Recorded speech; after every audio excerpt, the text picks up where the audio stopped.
Salam, hər vaxtınız xeyirli uğurlu olsun əziz izləyicilər. Bugün mart ayının 2-si 2025-ci il. Mən hal-hazırda Ucar rayonu Gəldəbəli kəndindəyəm. Vətəndaşlar mənə müraciət edib bildirdilər ki, həmin bu ərazidə çəkiliş aparın və onların müraciətini aidiyyatlı qurumlara çatdırın. Deməli, burada həmin bu ərazidə vətəndaşların dediyinə görə uzun illərdir ki, rayon rəhbərliyindən, bütün aidiyyatlı qurumlardan xahişlər ediblər, müraciətlər ediblər həmin bu kanalın qazılması haqqında. Çox təəssüflər olsun ki, dəfələrlə müraciət edilməyinə baxmayaraq, həmin bu ərazidə kanalın təmizlənməsi təmin olunmamışdır. Və bugün vətəndaşlar öz ciblərinin xərci ilə həmin bu ərazidə kanalın təmizlənməsini təmin etdirirlər. Gördüyünüz kimi burada da iş gedir. Əslində yəni bu dövlət tərəfindən olunmalıdır. Rayonun yerli aidiyyatlı qurumlar tərəfindən bu işlər görülməlidir. Təəssüflər olsun ki, bu işlər də neçə illərdir görülmür. Rayonda bir neçə vaxtdır ki, abadlıq işləri görünür. Rayonun o görünən hissələrində, yəni belə deyək, şəhərdə belə kanalın qazıntıları, qazma işləri aparılır. Onlar da çox yerdə yarımçıq iş görülür. Yəni bəzi yerlərdə qazıblar kanalları, amma kanaldan çıxan tullantıların daşınmasını təmin eləməyiblər.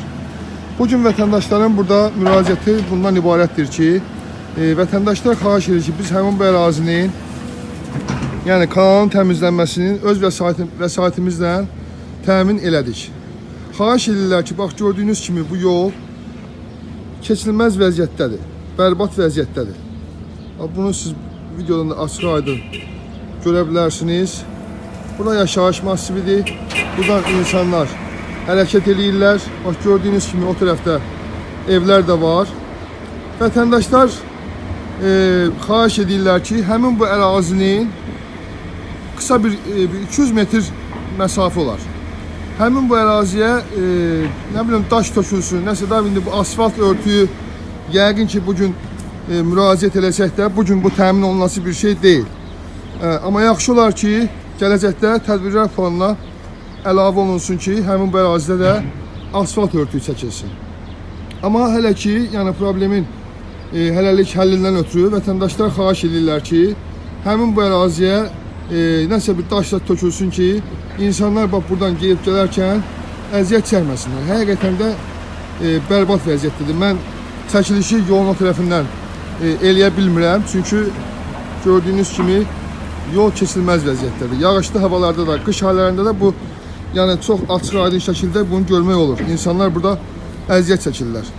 Mən də Ucar rayon Könüllü İctimai Nəzarət Təşkilatının sədri olaraq Ucar rayon aidiyyatlı qurumlardan, Ucar rayon icra hakimiyyətinin rəhbərliyindən xahiş edirəm ki, həmin bu ərazidə vətəndaşların müraciətlərini təmin olunmasından ötürü müəyyən addımlar atılsın. Çox sağ olun, təşəkkür edirəm. Ucar rayon Könüllü İctimai Nəzarət Təşkilatının sədri Məmmədov İlkin.